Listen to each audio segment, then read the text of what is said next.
Hi, everyone.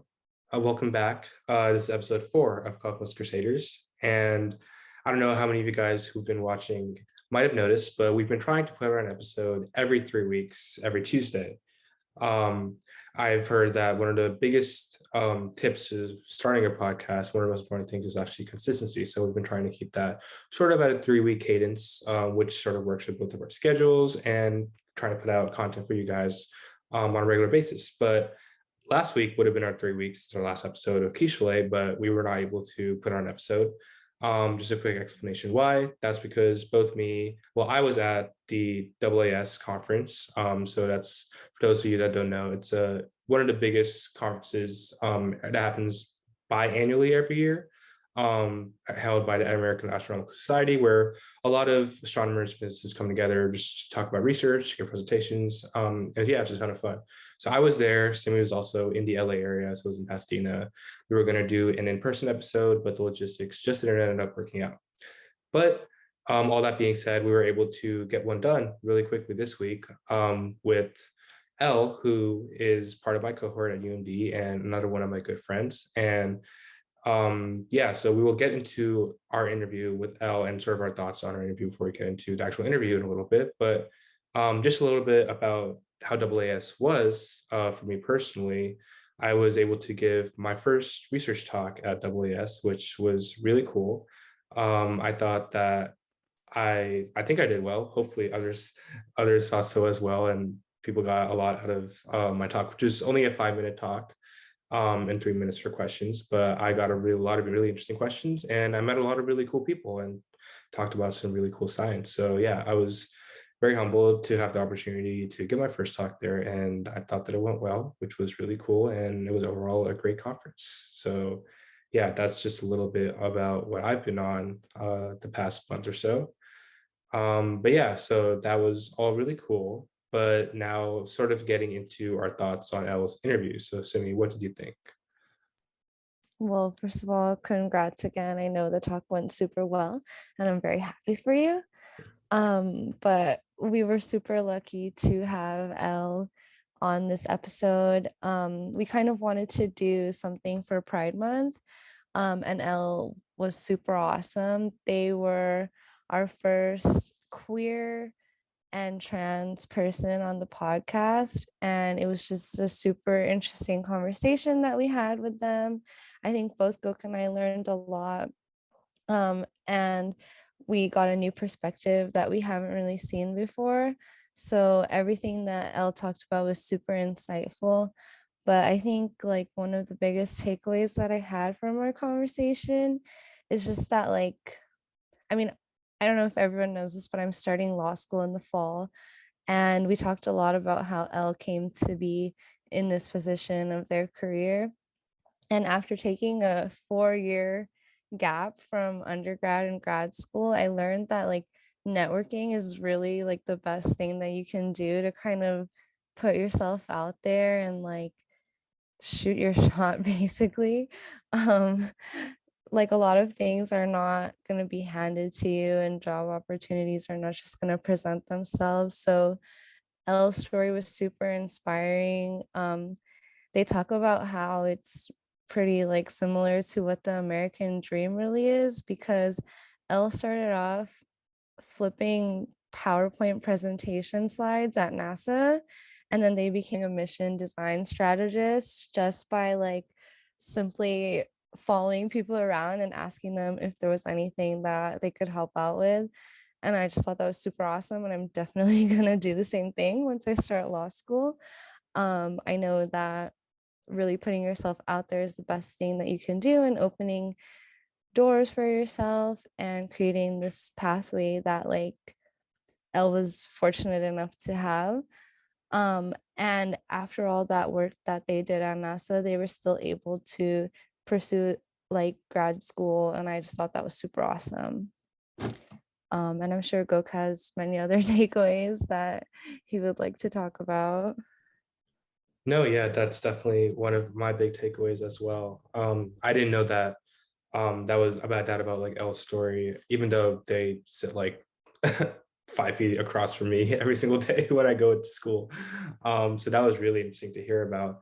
And yeah, I thought it was really telling that Elle also prefaced a lot of this by talking about by recognizing that we're already in a privileged position to be able to sort of go out on a limb and take a risk when it comes to sort of chasing their passions and dreams. And hopefully, as time goes on, we'll be in a better space as a community to make sure that everyone has these sorts of opportunities, not those sort of with the privilege, um, to sort of take these risks to succeed in this field. But yeah, so that was one thing that I thought was really interesting. And another part of the interview that I thought was really interesting, and really insightful, was when Elle talked about their experiences being queer in the field and easy steps that we as a community can take to make the field more inclusive to people of all genders and sexualities and to make it a more welcoming place.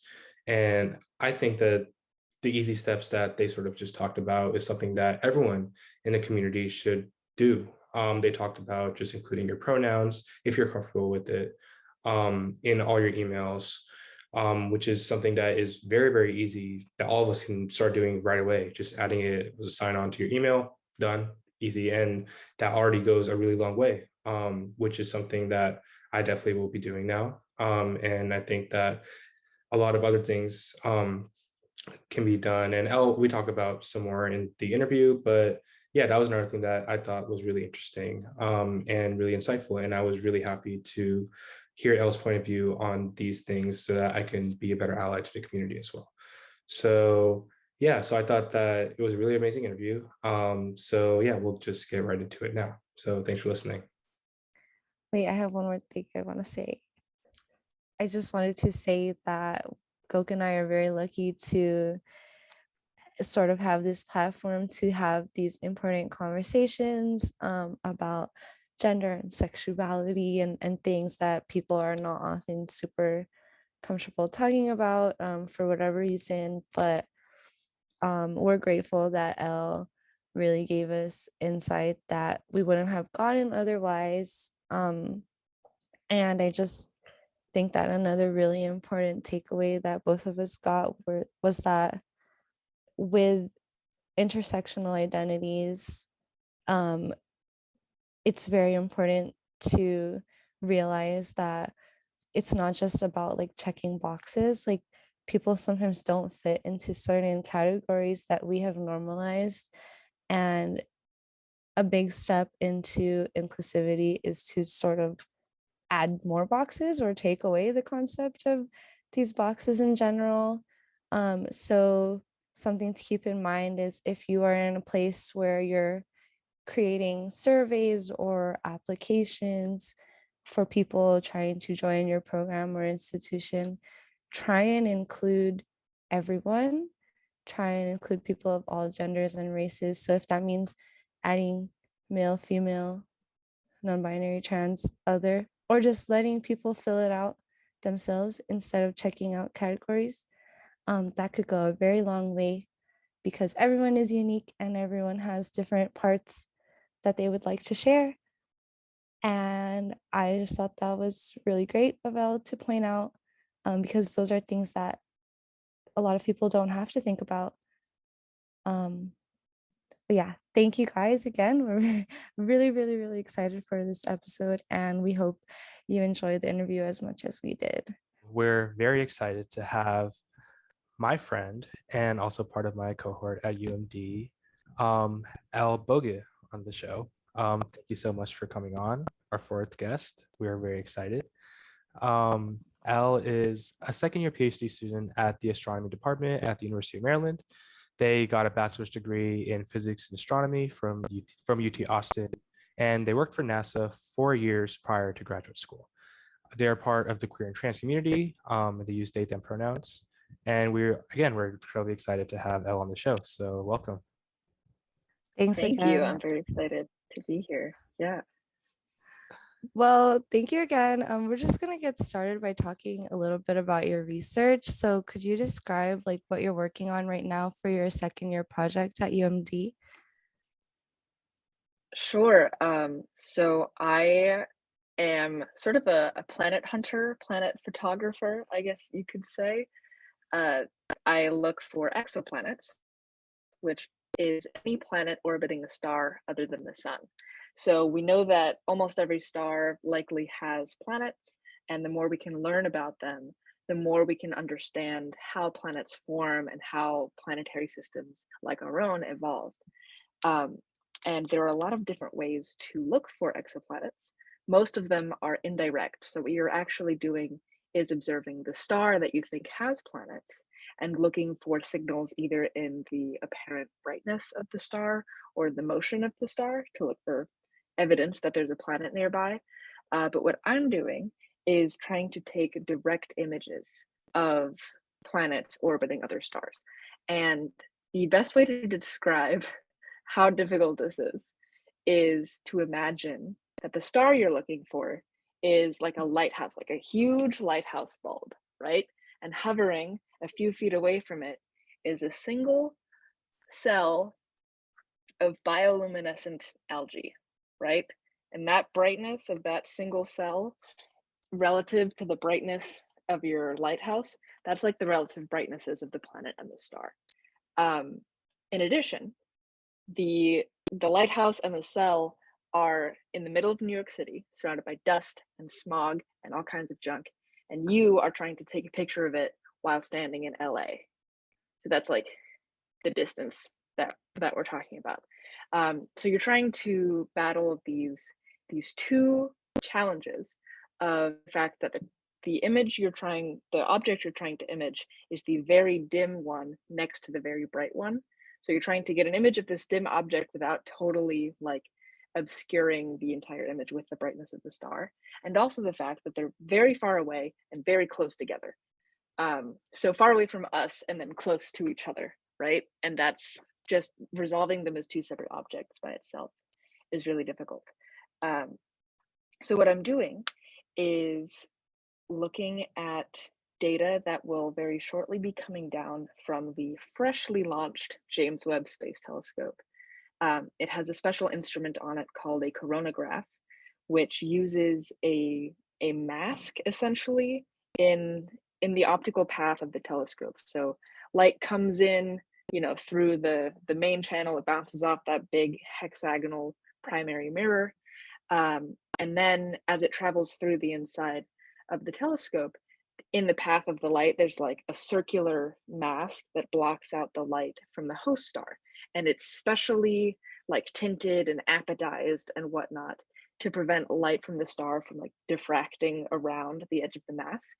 And that allows you to image really dim objects that are, 1,000, 10,000, 100,000, a million times dimmer than the star itself. And what we're doing with it is we're just sort of going to point it at stuff and see what we see. See if we can find any new planets. And if we do find new planets, try to characterize them and understand, how they formed and how they got to where they are, and then tie that back to what we know generally about planet formation. So that's what I'm doing. Yeah, that sounds really cool. I definitely think that exoplanets are pretty interesting now, especially after the class we just took. Never had any experience in working with them before, but I think that definitely changed my perspective on them. So that sounds really amazing, Al.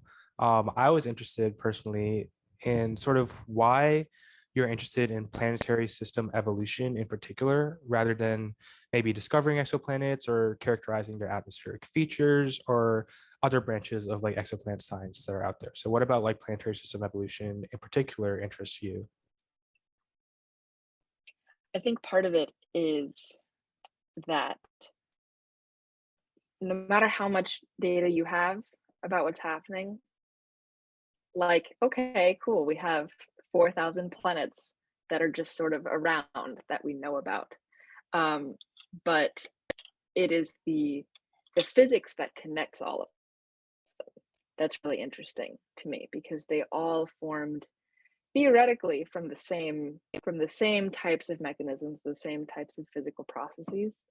And the fact that the same fundamental laws of physics can result in this like wide menagerie of different planetary system architectures. You get really hot Jupiters, you got cold tiny dwarf planets, you've got everything. And so I think, yeah, part of it is the understanding the fundamental process that's driving everything that we see, and coming up with the reasons for why we're detecting these planets or finding whatever molecules it is that's in them. Another aspect is that the formation process is what allows us to use these planets we're discovering to then learn something about ourselves, right? Because the same formation process should apply to our own solar system. And one of the reasons why that's really interesting is because it is actually tied with the study of how life evolved.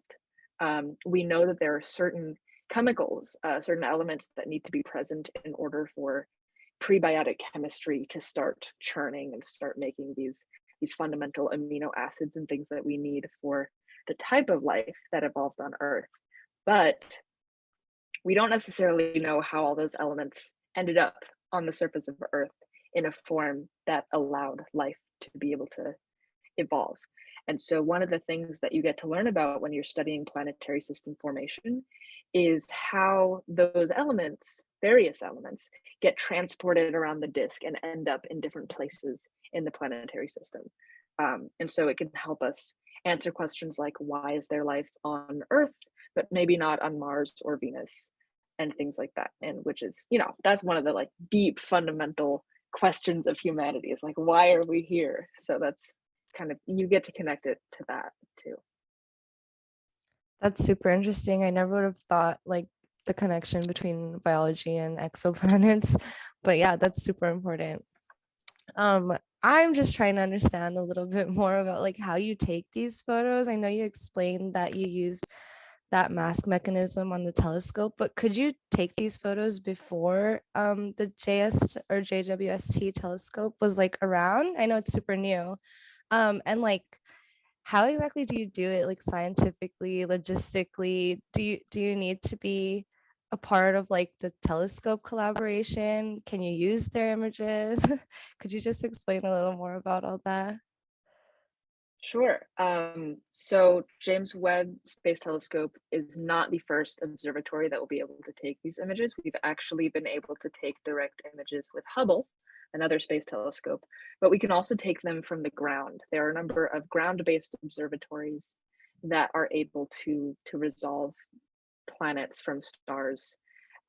What you get with every new telescope is more sensitivity, which allows you to discover and image smaller and smaller planets. So the first planets that were observed from the ground were huge, like 10 times bigger than Jupiter, and also so young and fresh that they were still glowing hot from the heat of having just formed, right?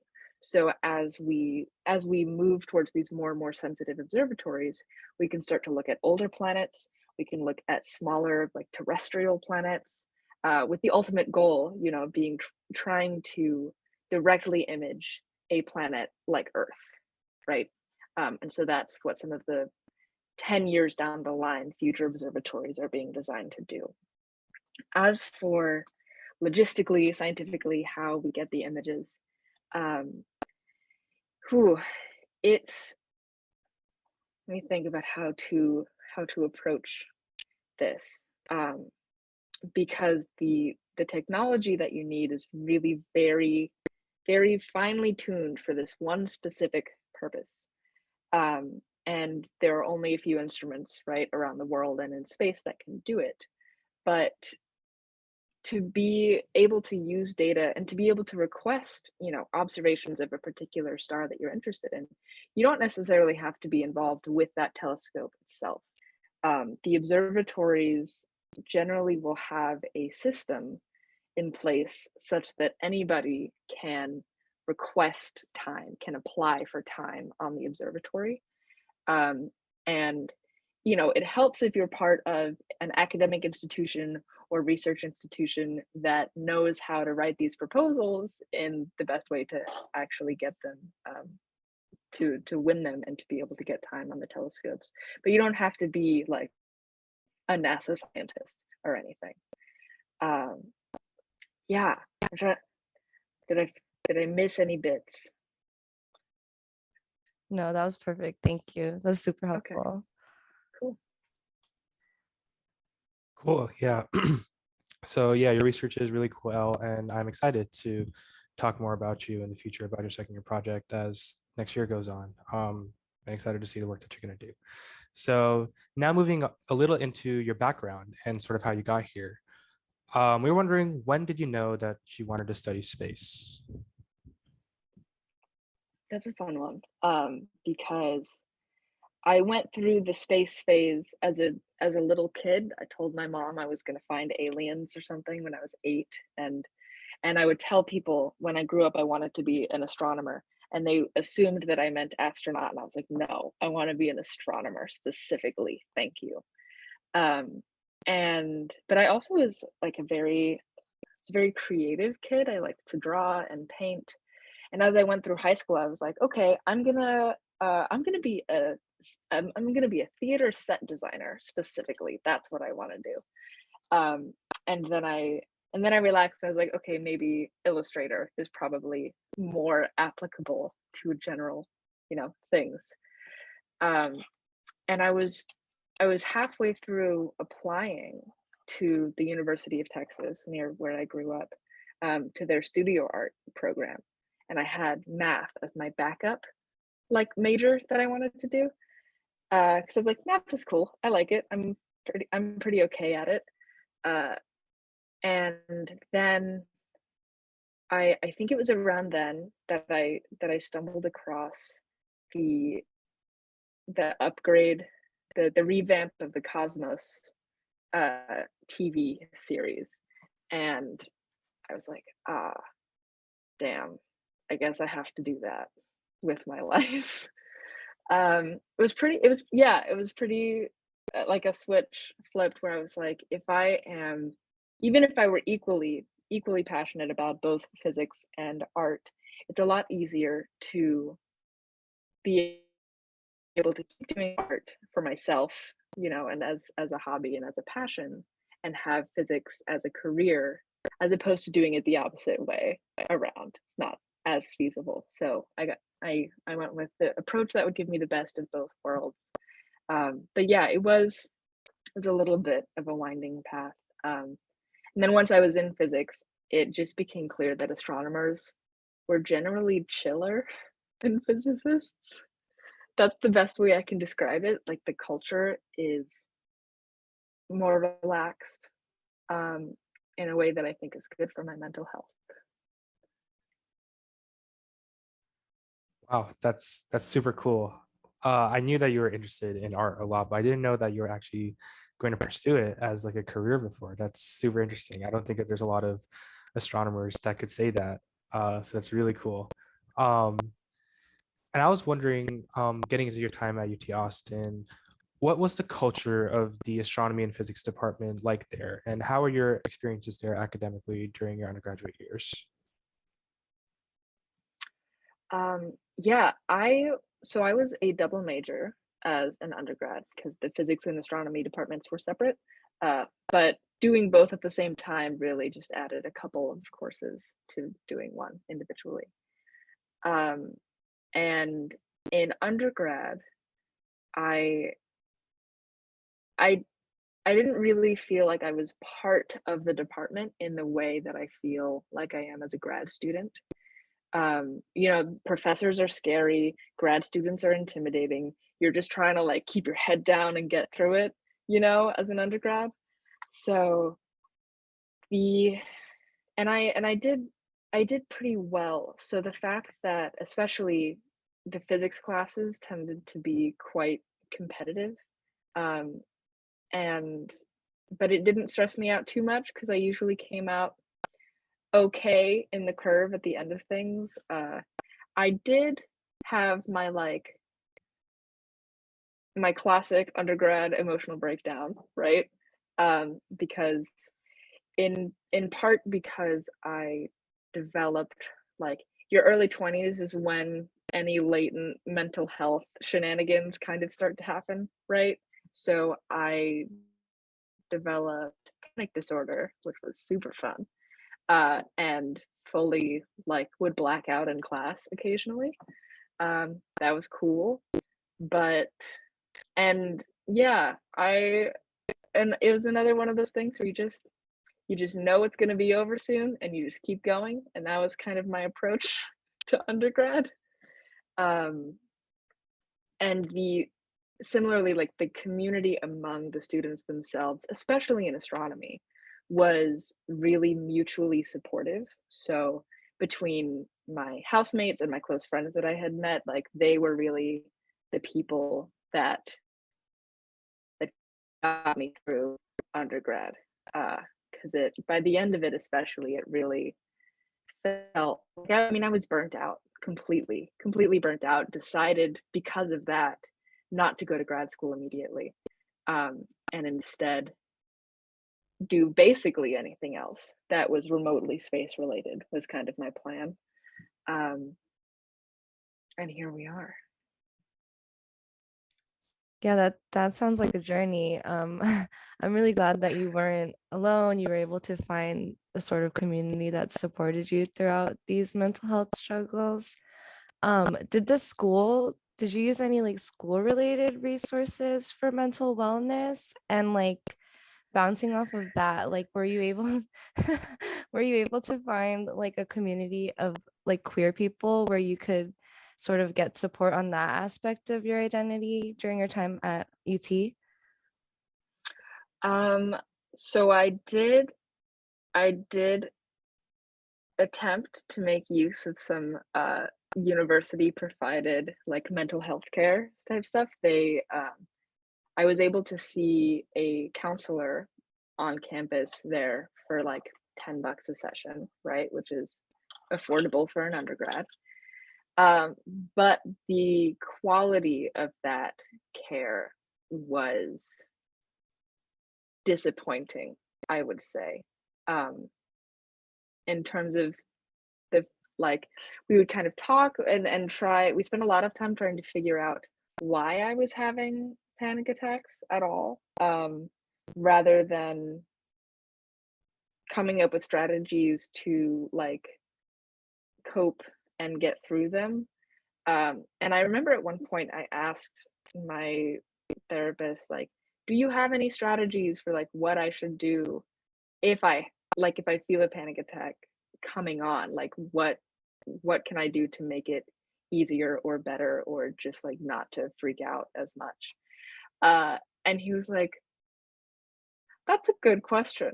Let me see if I, and I was like, this isn't something you just have on hand as a therapist who like, are you serious? So that was stressful, but there was a really great queer community on campus. There was a very active like gender and sexuality like center, sort of, where there's just like spaces that were designed for queer people to hang out and meet each other in, and there were lots of events. And Austin as a city is also a really chill place to be for a lot of like gender and sexual minorities. So that was great. And the community that I developed from like the people I met in the dorms and the people I met through the various like queer events on campus are still like some of my best friends.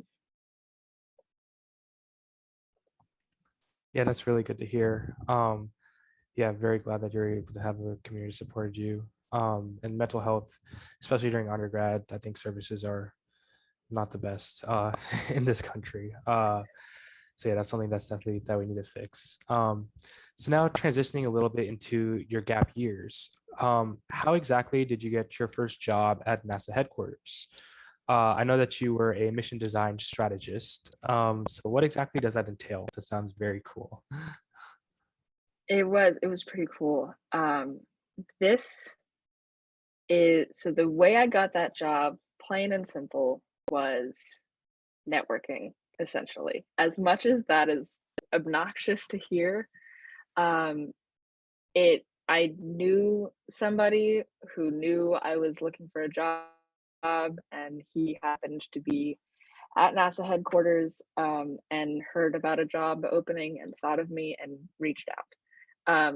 To be fair, the first job, the one that I was reached out to about, was not science related or space exploration related. The first job at NASA headquarters, which was the one that got me in the door, was 10 hours a week flipping PowerPoint slides during NASA council meetings. That was what I did. And I had to be like, in order to be able to take a job like that, in order to be able to move across the country for a job that was only 10 hours a week in a city with a very high cost of living, like, I have to recognize that I was only able to do that because of like the various privileges that I've experienced in my life. And I know that there are a lot of people who wouldn't be able to take a leap of faith like that and know that they would figure it out and make it through. So I just want to like mention that. But because of the fact that I was able to do that, I, took this job that at least me in the door, and then hung out essentially on the science floor during my lunch breaks and bothered everybody about what science they were working on, what they were doing, did they need help, how can I help, please let me help, can I help, please, is essentially how it went.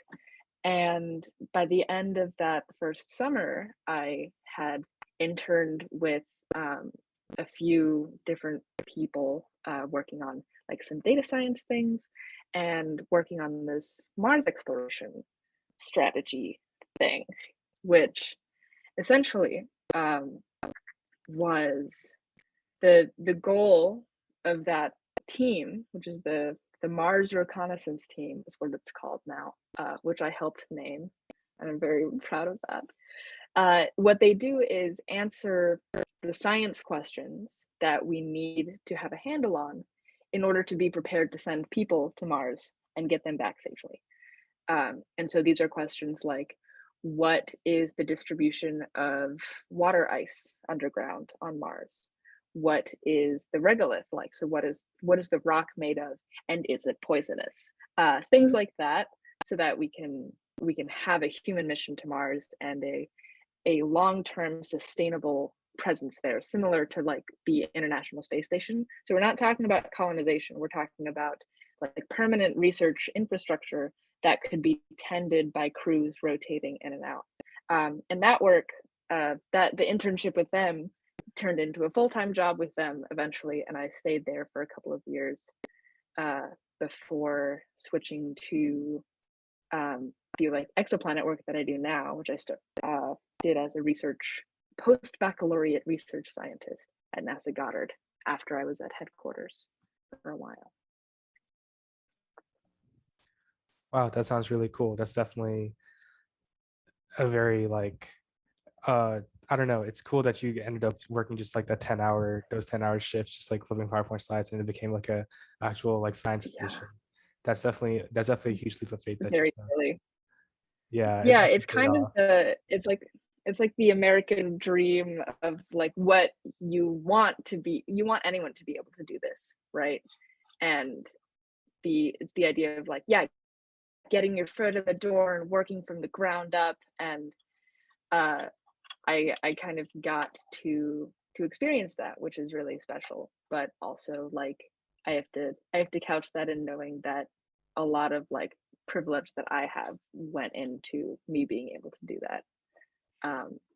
And my hope is that like there will be more opportunities that are more financially feasible, more like well-paid internships available and things like that, to make those kinds of opportunities more accessible to everybody.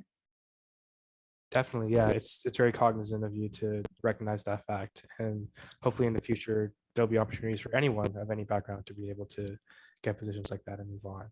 So I know you mentioned that you ended up becoming a postbac researcher at Goddard.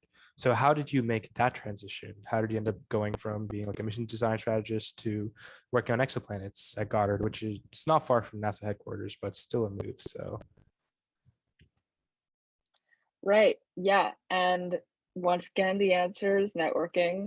Uh, I, as I, met scientists at Goddard, whenever I realized the person I was talking to had a job that I wanted, not that I wanted to take their job, but like if they were doing work that I was interested in, if they were on a career path that I was really curious about, and wanted to take part in, I would ask them how did they get to be doing that, and do you know and do you need help with the things you're doing? And so I was on a work trip from headquarters, um, visiting Houston for some meetings at the Johnson Space Center, which is like where mission control is, and I got to go into mission control and like see everything. That was super cool. And it turned out there were a bunch of exoplanet researchers also in town for a conference at the time, and went out bowling with a bunch of them and was talking to them about how, yeah, like I'm doing this really cool stuff, but I want to get back into research soon. And they were like, oh, well, you should come work with us. And like, there's this job posting out and you should apply. And I did. Uh, and that was how I ended up doing exoplanet science at Goddard, which luckily I'm super into, because did a lot of research throughout undergrad that I was not into, which is important, right? To learn about what kinds of research, what topics, what styles of research are not good for you is just as important as learning about the ones that are. Um, so yeah, so I'm still doing it. That's awesome. Yeah, no, networking's super important. Um, you spent quite a bit of time at NASA, and like I just want to know a little bit more about your personal experience there, like as a queer person, as a trans person, like do you feel like the greater older scientific community kind of accepted that side of your identity, and like did you feel supported by them? Uh, it was pretty touch and go, I'll be honest.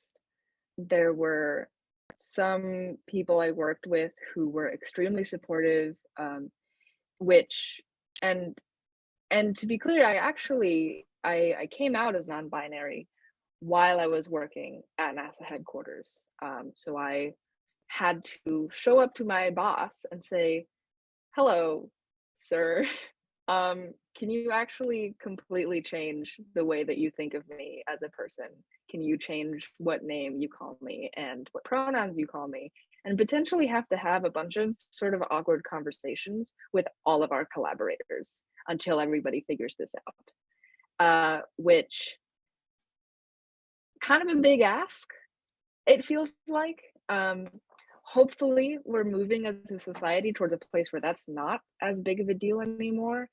But yeah, it can feel a little bit like you're uprooting your whole career, which it's not. And it's, if you're listening to this and you're like thinking about whether or not you should come out, go for it if you can, if you want to. Because it'll feel better afterwards, trust me. Um, but when I when I came out at headquarters, there some of my coworkers, some of my collaborators, general office mates were awesome, incredible, super supportive, excited about like me being able to be myself. But I also had people who refused to use my name at all ever because they were flustered and confused. I had people who actively discouraged other people from using my pronouns. And the fact that like I am glad that I had enough folks around who like were supportive that it averaged out to being okay. Um, but yeah, it's kind of a whole thing. Um, and it's certainly true that the younger populations of folks in the newer generations generally more up to speed, which is great. But yeah, it was not entirely without struggle. As with a lot of things in life. But I'm glad that there were people that kind of supported you throughout that, and that must have been like an entire experience. I hope that like over time it got a little bit better and easier to navigate. um It did, yeah. I mean, like things, uh, yeah, generally things got easier. Also, part of it was me like learning how to have reasonable expectations for people, you know, and not assuming or requiring like certain levels of uh pronoun aptitude from folks who probably just aren't equipped with the tools to do that. But yeah, still will fight about gender neutral bathrooms. I will fight about that every day. yes, as we all should. So I mean, I know you mentioned the age difference, like with how people reacted to your coming out. How does it feel like as a, I guess not older grad student, but like you're a second year and Gok's a second year. There's kind of a little age gap there. So what was it like taking such a long break between your undergrad and graduate studies? It was awesome. Uh yeah, I I'm really, really glad that I did it, in part because of how burnt out I was at the end of undergrad. I knew that I could not handle taking one more physics class. I just was not. It was not in the cards for me at the time. And I'm really glad that I was able to listen to what my brain needed and respond to that and give it the break from hardcore academic study that it needed and go do like vague science communication stuff and get that all the science that's happening at NASA, like you get the overview of all of it at headquarters. And so I was able to take a distance survey of like, oh, what are all, maybe I want to work on this, maybe I want to work on this someday, like I don't know. And get to, in a less academically stressful environment, um, peruse, for lack of a better word.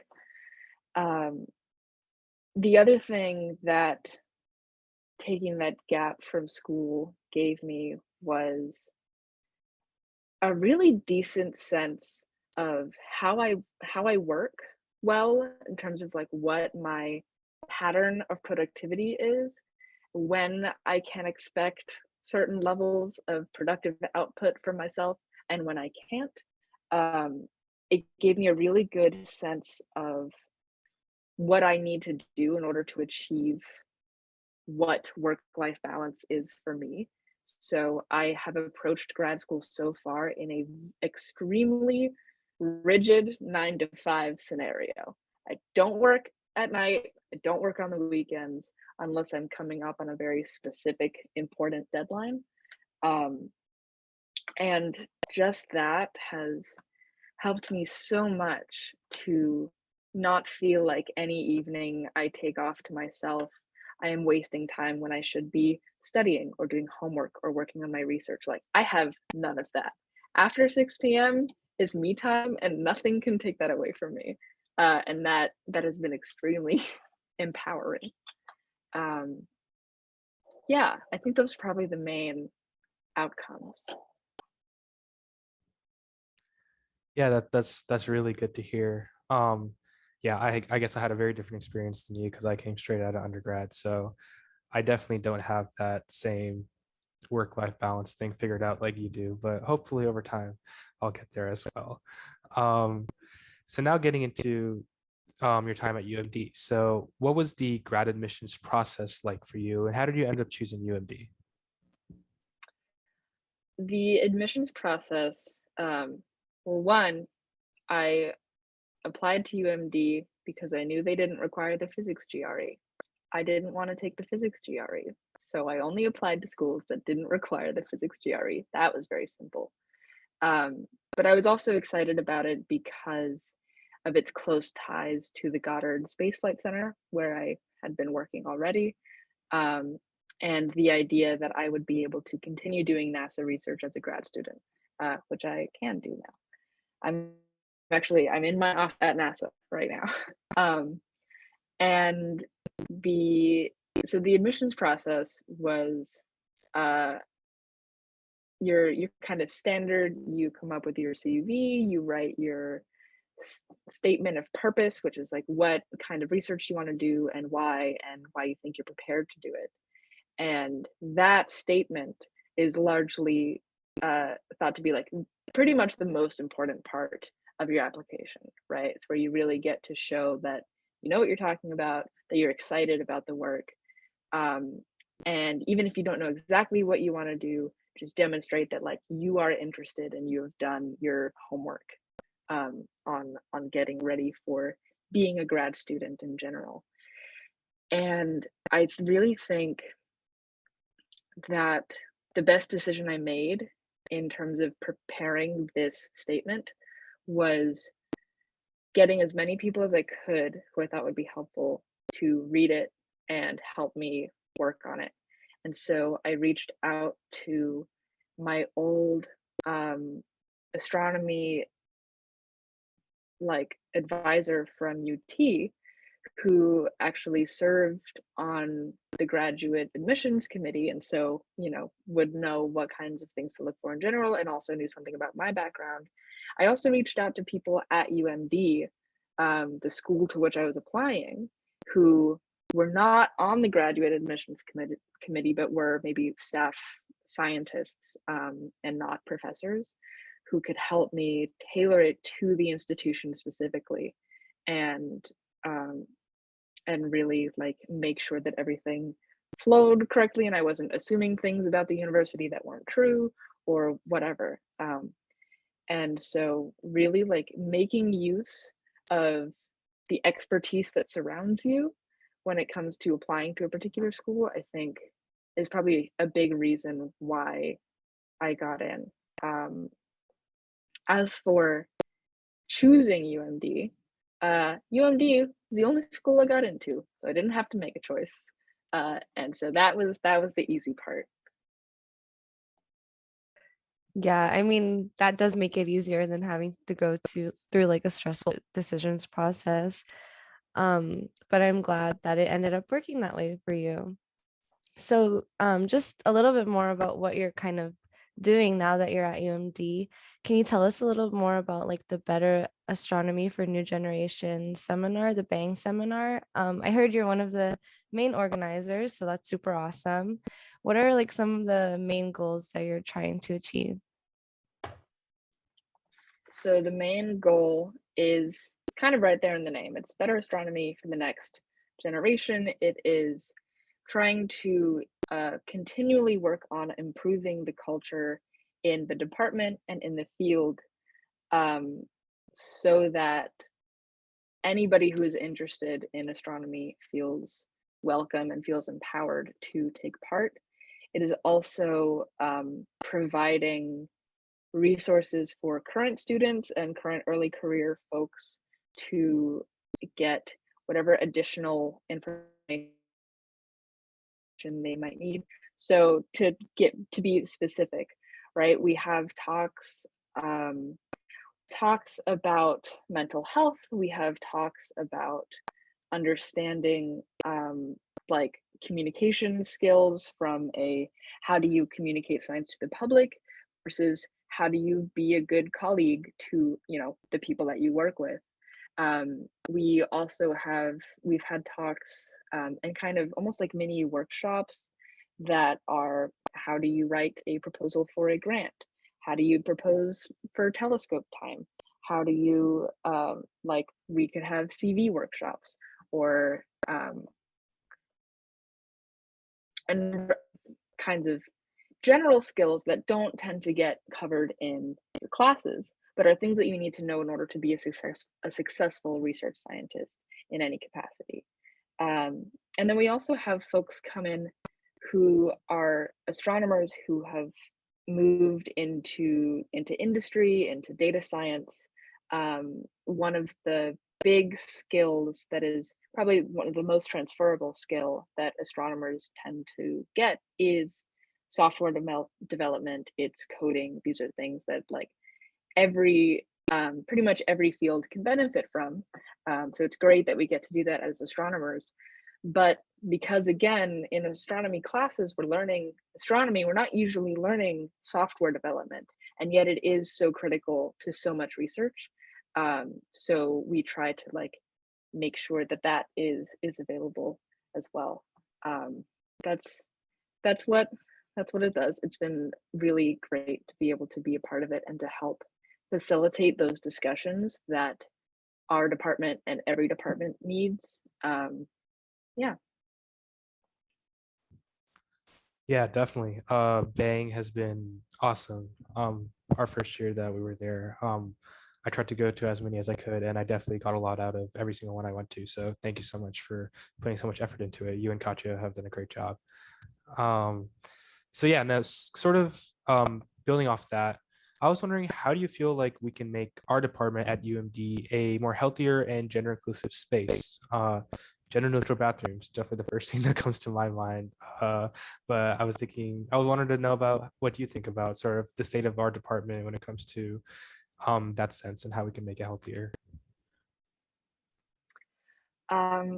So there are a couple of things that like anyone can do everywhere that I think help a lot.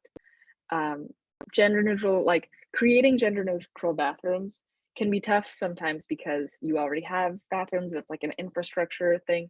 We did actually just redo all of the bathrooms in the Atlantic building, and they are all now like single occupancy gender neutral bathrooms, which is beautiful. I'm so excited.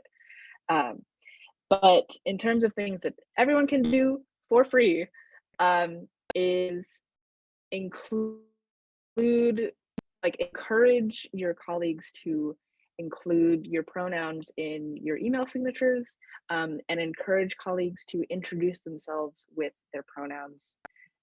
This is not only really beneficial for trans and non-binary folks, but also in emails for people who have names that are not like common English names, right?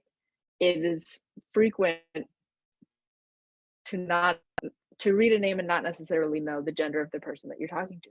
So in that situation, including your pronouns preemptively eases a lot of that like uncertainty.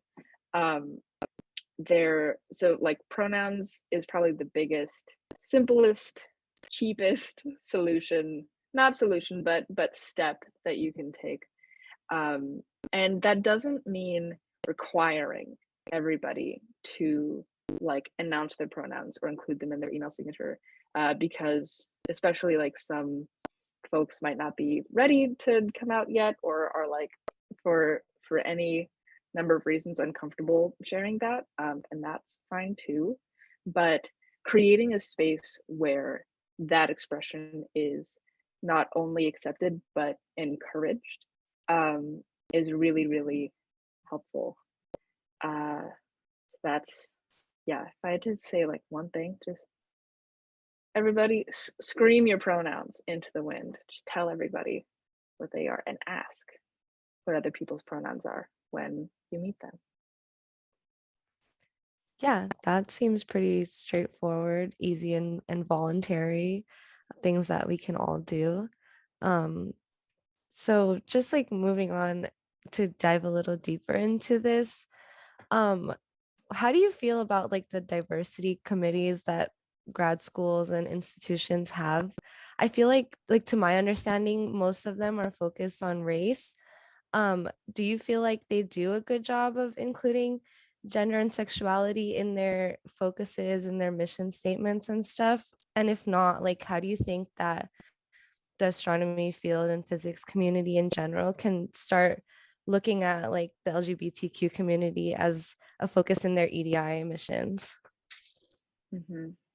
That's a big question, right? And not one that I have the end all be all answer to. But I do think that EDI committees in general do a good job of including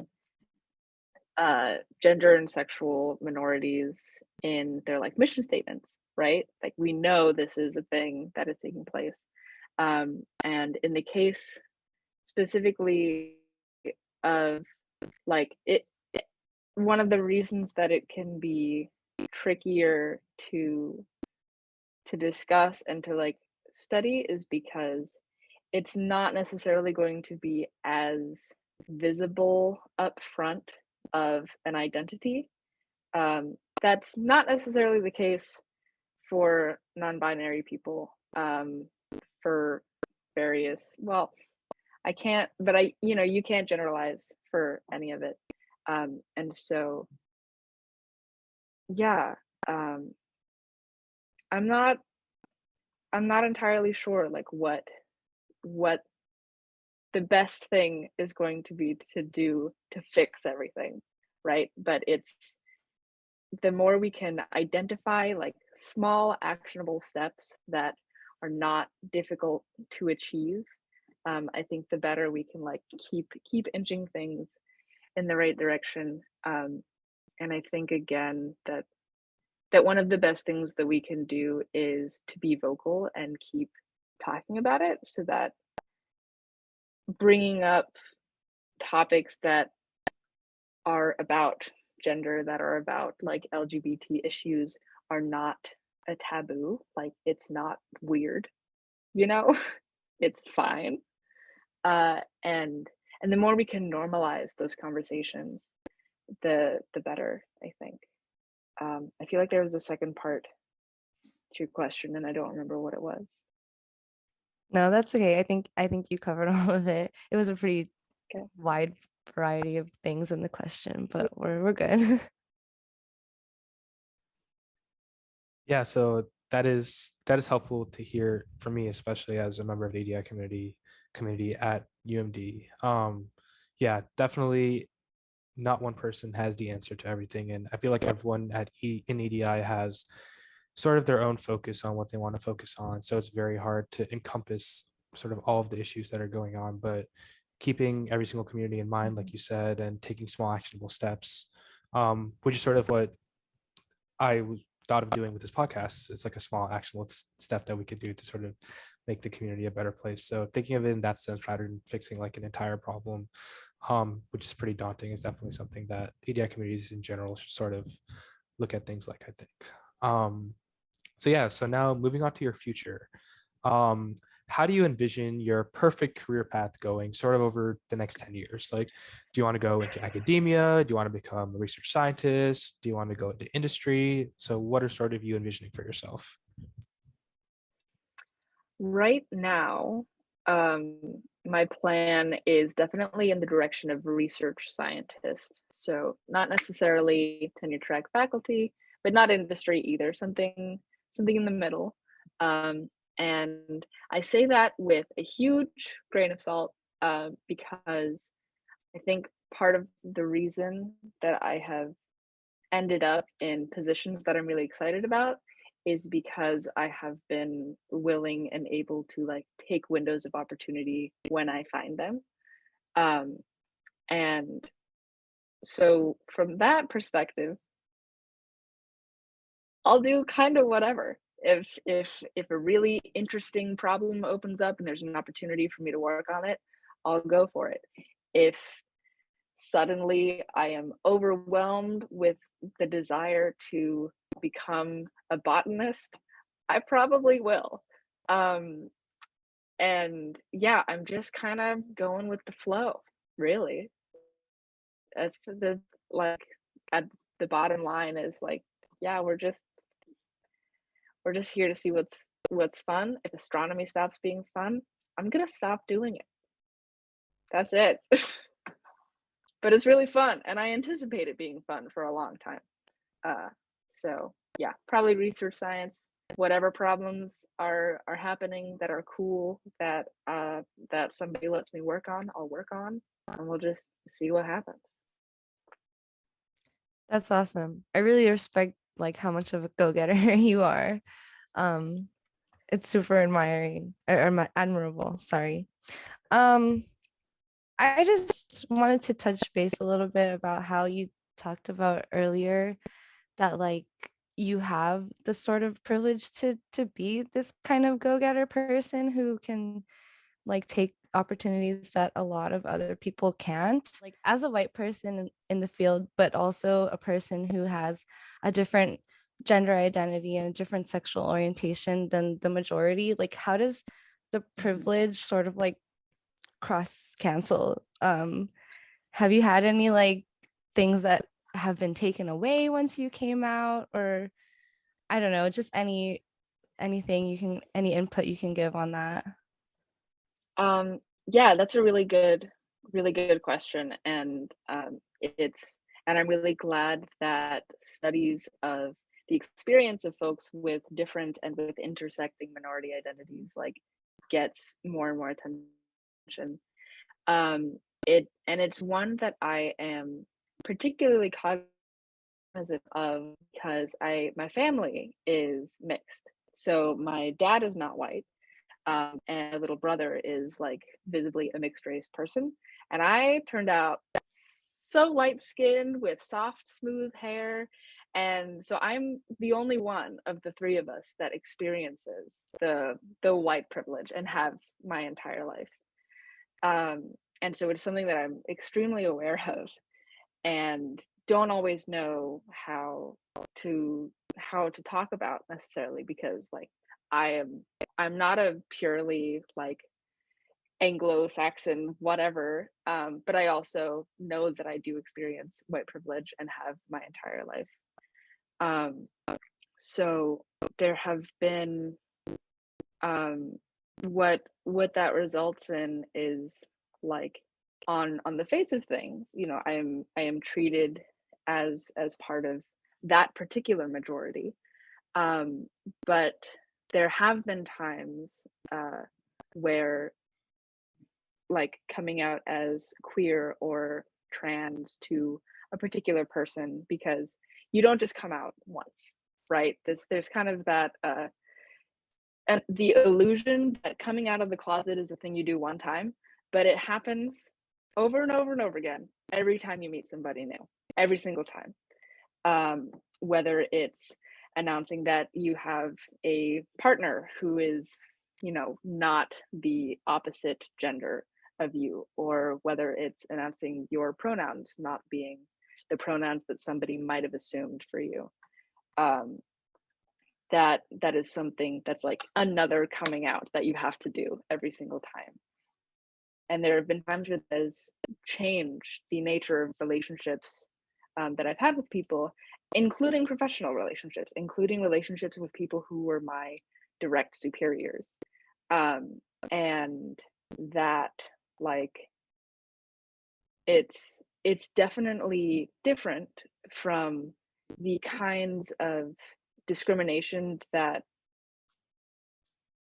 like somebody who is visibly like not white or has some other like whatever other minority identity that is perceived from a distance, whereas mine is one that is generally like I have to say something, and I had the option to technically, I guess, hide it if I really wanted to or felt like I could. Um, so yeah, it's different, but it is still certainly uh, impactful. And I think one of the one of the earlier questions was about like how, you know, departments could or EDI committees could start to tackle like that particular aspect of discrimination or um, yeah, of discrimination against like folks with LGBT identities. And again, I think a big part of it is like asking, include it in your intake form and your application form as an option. Include like more, please, oh my God, can we please stop with the are you male or female thing. Like, just give us a third, just any third option, like, please. But also, like, not just like the non-binary option. Like, if you have like binarily trans folks, like give them the opportunity to make themselves known, right? And to feel like being trans is not something they have to hide, right? So do it in a way that you're not telling them that you have to like pass as the other gender, right? With big air quotes on the word pass. But yeah, include them in the spaces that you set up for everybody, and encourage that expression. 5. Yeah. Yeah, that was really insightful. Thank you for being so candid about your experiences, and I think a lot of people can definitely learn from everything that you said, and I think that this will be really helpful for the community. So yeah, thanks, Elle. So yeah, so we're reaching the end of our interview, but we just always like to end with some quick hitters. So first one we have is, want to know the 3 strangest things about Texas, because I know you grew up there, went to UT Austin, so. Mm-hmm.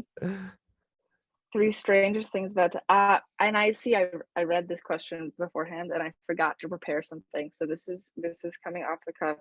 1, armadillos in the swimming pool. They show up, they hang out, it's a thing. 2 is the fact that Texas has like almost every biome in it somewhere. We got swamps in the east, there's desert in the west, there's mountains in the north, we got plains and hills and forests and coastline. Like, every biome you could try to imagine. I think we don't have rainforests is the only thing that we don't have. We've got everything else. And then finally, Austin, just in general, wacky place. It's definitely continually changing, but living there was really fun, because it was originally, it's like the capital of Texas. It's also really a college town. It also was the hippie refuge of the South in like the 60s and 70s. And now it has this huge like tech influx. So the combination of all of those populations and forces evolving together it's a time. I highly recommend a visit if you ever get the chance. Yeah, that sounds super interesting. Might have to make a trip just for the armadillos. I didn't even know those were like that was a thing in the swimming pools. Super weird. Um, Yeah. the next quick hitter is, what are your 3 favorite bands? Ooh, 3 favorite bands right now are okay, one of them's gotta be Punch Brothers. No. Yeah, okay, we'll go with Punch Brothers because I'm listening to them a lot right now. Also, Coulter Wall is very like gritty, kind of southern blues folk vibes. And then to round it off, Mother, but not their latest album. They're more of like a indie punky kind of situation. Yeah. Cool. So now, your 3 favorite facts about exoplanets. Okay. Can it be about planets in general? Sure. Because there's some solar system planets that I do have feelings about as well. Okay. On hot Jupiters, it snows metal, which is wild. I think I heard recently that on Pluto there are these like ammonia ices that have a very foamy consistency. It's like foamy ammonia ice exists somewhere in the solar system. That's rad. And then the last thing is in so Jupiter, just in general, what's happening? It's a gas giant planet, right? But you want to know what's happening on the inside. Like, is there a solid surface somewhere? Could you stand somewhere in Jupiter? But it turns out that the atmosphere of Jupiter, and probably of all gas giant planets around the universe, there's a smooth gradient from like gas at the top of the atmosphere, and then it smoothly transitions to liquid, and then the liquid just gets denser and denser and denser and denser until we're not super sure, probably solid in the middle. And specifically the hydrogen in Jupiter, at a certain part of the density where the hydrogen becomes liquid, it also has metallic properties, and it's like electrically conductive liquid hydrogen just zooming around Jupiter. Wild. Yeah. Yeah, wow. All super interesting. But the most interesting thing that I'm like I really want to know is if you have any secret talents.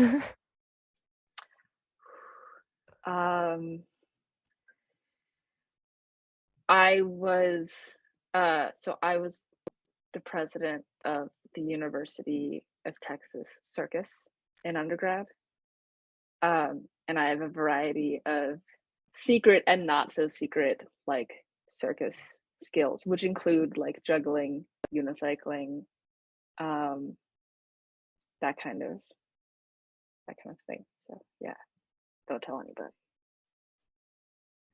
Yeah, I can definitely confirm this. Oh yeah, I juggled in class once. Oh, I forgot about and that. at your Halloween, I think it was the Halloween party where you were juggling things on fire and everything was going There was some crazy. fire spinning So involved. fire spinning, that's what it was. Yeah, that was really wild. Mhm. Yeah, I definitely will not forget that. Probably for the rest of my life. That was crazy. Um, so yeah, thank you so much, Elle. Really appreciated having you on. Yeah, thanks for supporting us, and I'll see you in a couple of months at school. Yeah, thanks so much. No, it was great. It was great to be here. Thank you for the invitation. Thank you.